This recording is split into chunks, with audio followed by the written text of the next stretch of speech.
Alrighty, today's lesson is on Section 3, Acquiring New Lands.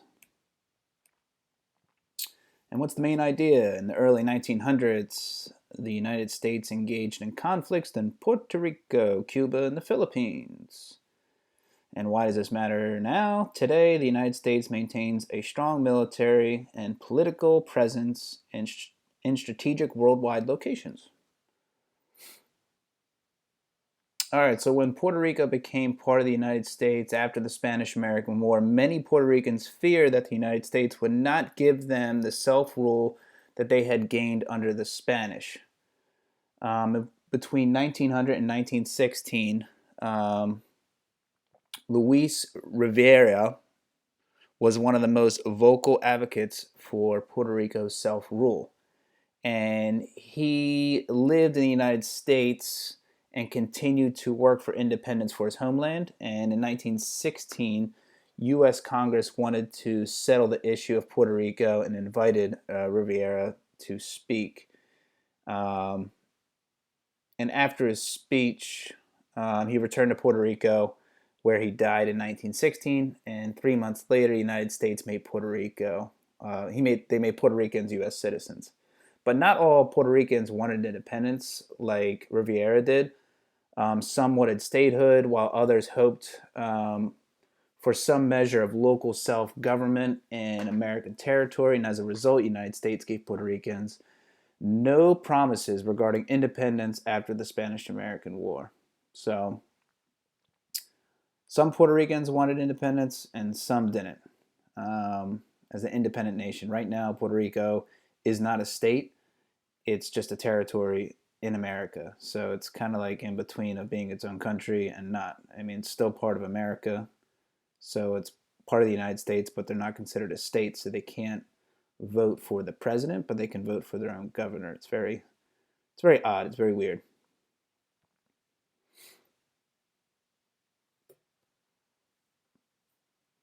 All right, so for the time being, Puerto Rico would be in control by the military until Congress decided otherwise. And although many Puerto Ricans had dreamed for independence or statehood, the United States had different plans for the island's future. Puerto Rico was strategically important to the United States because maintaining a U.S. presence in the Caribbean protected future canals that the American leaders wanted to build across the Panama. And the Panama Canal is right here, I believe, right there, somewhere in this region. A canal is dug through the land so you can have ships coming from the Atlantic Ocean go through the canal into the Pacific Ocean instead of going all the way around South America, which would take months. So this is why America wanted to establish their footing in the Caribbean, which is obviously this area right here. Here we are, New Jersey. Whoop! Here's the Caribbean. All right, let's see if we've answered any of our questions. All right, what type of rule was Puerto Rico under Congress until Congress decided otherwise? They were under a military dictatorship. So number one is B. Number two, why was Puerto Rico so important to the U.S.? Maintained a U.S. presence in the Caribbean. It protected a future canal that American leaders wanted to build across the Panama. Two is all the above. So number one is B, a military presence, and number two is all the above. All right, so here comes our next question right here.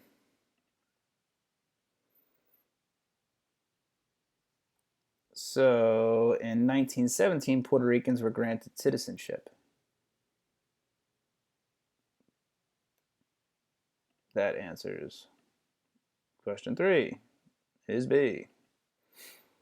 All right, moving on. Cuba and United States. When the United States declared war against Spain in 1898, like we talked about in our previous lesson, it recognized Cuba's independence from Spain. So Cuba was part of Spain back in the day. It also passed the Taylor Amendment, which stated that the United States had no intention of taking over any part of Cuba.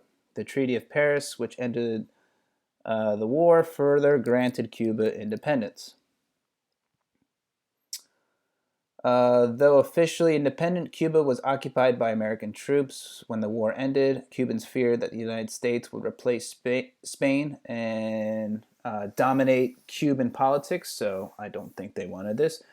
Cubans who protested this policy were imprisoned or exiled. Exiled means they get kicked off the island or they get kicked out of the country and put somewhere else. And on the other hand, the American military government provided food and clothing for thousands of families and helped farmers put land back into cultivation and organize elementary schools. And through improvement of sanitation and medical research, the military government helped eliminate yellow fever and disease that killed hundreds of Cubans each year. So the Americans thought they were doing a pretty good job with Cuba once they occupied that territory with the military. In 1900, a newly formed Cuban government wrote a constitution for an independent Cuba. The constitution, however, did not specify the relationship between Cuba and the United States. Consequently, in 1901, the United States insisted that Cuba add its constitution several provisions known as the Platt Amendment. So the United States wanted Cuba to add a couple provisions to their constitution. So it seems like the United States kind of wants a little bit of a control into the Cuban government.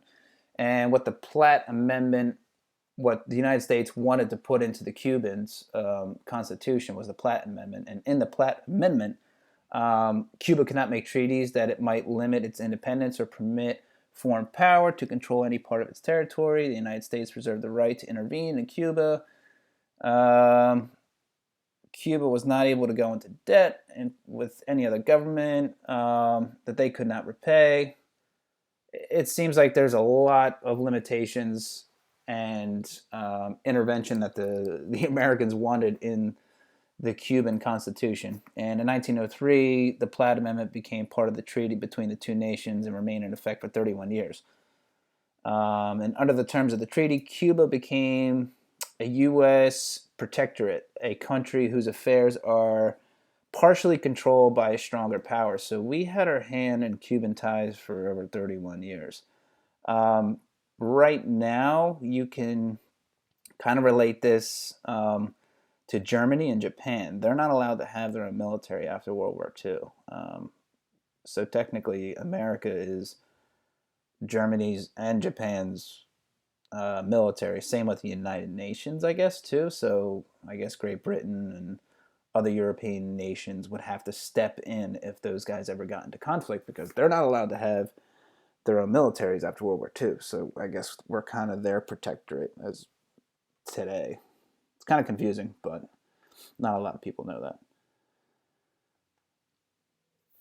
All right, so protecting American business interests. The most important reason for the United States to maintain a strong political presence in Cuba was to protect American business. Business had invested a large amount of money into the island's sugar, tobacco, and mining industries, as well as railroads and political utilities. In the years to come, the United States would intervene time and time again in affairs in other nations. So you're starting to see the United States getting in between other countries' conflicts.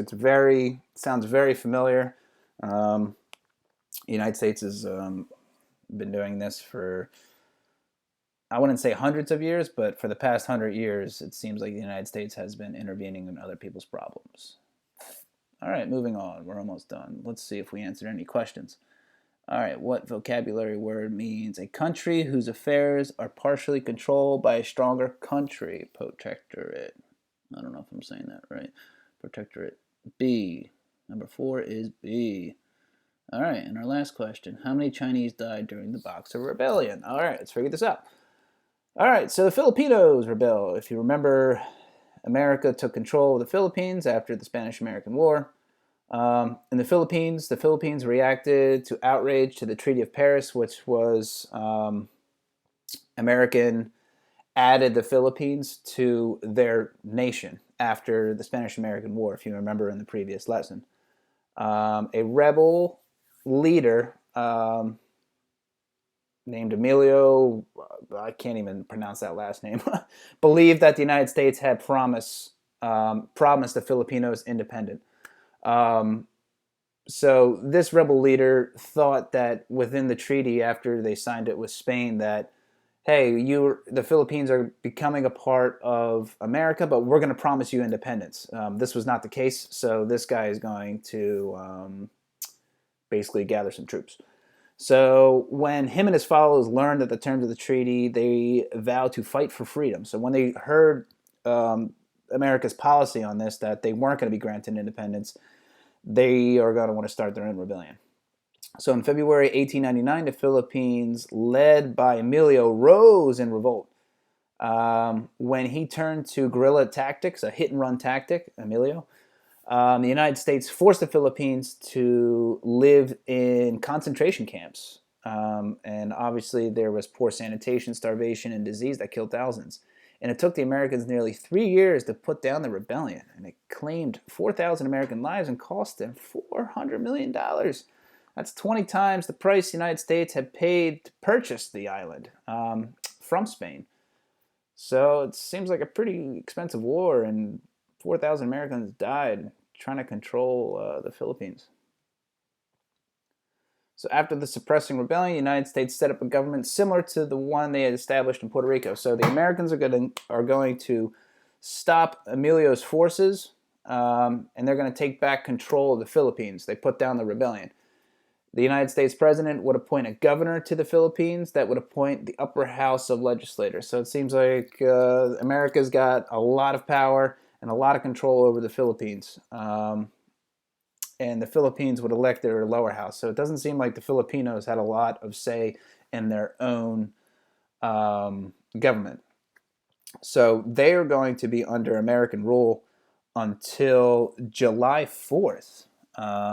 1946. So until after World War II ended, the Philippines are going to be under control of America. So almost 50 years. That would be a American territory. So right now, Puerto Rico is an American territory. I mean, we're not obviously fighting the Puerto Ricans, but it's still a territory, just like the Philippines were. All right, so U.S. imperialists saw the Philippines as a gateway to the rest of Asia, particularly China. See, this is supposed to be America over here with his right leg, and then he's stepping with his left foot on the Philippines, and then bang, here's China. That's why we wanted to establish a presence in the Philippines. China was seen as a vast potential market for American products. It also presented American investors with new opportunities for large-scale railroad construction. Weakened by war and foreign invention, China became known as the sick man of Asia. France, Germany, and Britain, Japan, and Russia had established prosperous settlements along the coast of China. So this is why America is going to want to put their feet, or they want to establish a presence in Asia because of this. They're getting worried that France, Germany, and Britain, and Japan, and Russia would take over.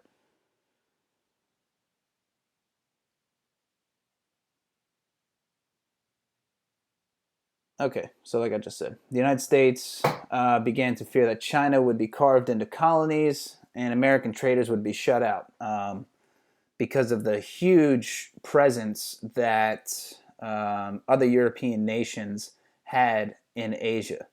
So you can see here, Great Britain had established control in India. France had control over Vietnam. The United States had started to get control of the Philippines. Here's the Philippines right here. Here's Australia down here. Let's see, Japan. Japan looks like they had control over Korea at some point. Because this is Japan right here. And Russia looks like they were controlling Mongolia at some point. All right, so to protect American interests, in 1899, a series of policies and statements called the Open Door Notes was issued. These notes and letters addressed to the leaders of other nations, imposing that nations share their trading rights with the United States. So basically, these these statements, these policy statements, these open door notes that were issued in 1899 were basically saying, hey, to all the other European nations, like, you need to share your trading rights with the United States. You need to create an open door for us to come in and trade. And this meant that no single nation would have a complete control, a monopoly, if you will, on trade with any part of China. So they were saying, like, hey, you can't be an Amazon of Asia, because you need to let everyone else kind of come in and do some trading too. Not one company or not one nation can have complete control over this area. It's not fair. And it seemed like these other nations, like Great Britain, Netherlands, France, Russia, and Japan, they were kind of hesitant to accept this policy. So although China kept freedom, Europeans dominated most of China's large cities. Some Chinese formed secret societies and pledged to get rid of the country of its foreign devils. The most famous of these secret groups were known as the Boxers, so named Westerners because members practiced martial arts. So the Westerners, if you will, they were Europeans and Americans. They named these guys Boxers because they were good at martial arts. I mean, it's two completely different types of fighting styles, but this is what they called, I guess, these rebel groups. They called them the Boxers. So the Boxers killed hundreds of missionaries, which were like priests and like religious people, and other foreigners, as well as Chinese converts to Christianity. So they're going to kill a bunch of Christians. So in August 1900, troops from Britain, France, Germany, and Japan joined about 2,500 American soldiers and marched to the Chinese capital. Here they are. We're all going to fight together, which is kind of crazy. Within 2 months, the international forces put down the Boxer Rebellion, and thousands of Chinese people died during the fighting. This is going to be known as the Boxer Rebellion. After the Boxer Rebellion, the United States feared Europe nations would use their victory to take even greater control of China. To prevent this, the United States issued a second series of open door notes announcing that the United States would be the safeguard for the world, and the principle of equal and impartial trade with all parts of the Chinese empire. This policy basically stated that it's going to pave the way for greater American influence in Asia. So this is imperialism. This is America saying, hey, we're coming in here. This is what we're going to do. And if you guys start messing around, we're going to put you down. So let's take a look at this map. So you can see U.S. imperialism when the United States was taking over other parts of the world. We're setting a foot in Asia, the Caribbean. We're going to establish the Panama Canal. We'll get in that to the next lesson. So you got mainland America right here. You got Alaska. So here's New Jersey up here. So in our previous lesson, we talked about America buying Alaska, buying Hawaii, getting into a war with Spain, and us acquiring Puerto Rico, Guam, and the Philippines. We also got Wake Island in 1899 too, in Midway. So you can see America is all the purple. We're starting to branch out into other parts of the world and starting to take control of these areas. And this is what's going to be known as U.S. imperialism from 1867 to 1906. So let's go back and answer number 5. How many Chinese died during the Boxer Rebellion? I don't know. I think I said thousands, right? Let's see. Thousands of Chinese people died. All right, so number 1 was military. B, number 2 was all the above. Number 3, when were they granted citizenship? I believe that was A, right? 1999, after the war. Let's see here.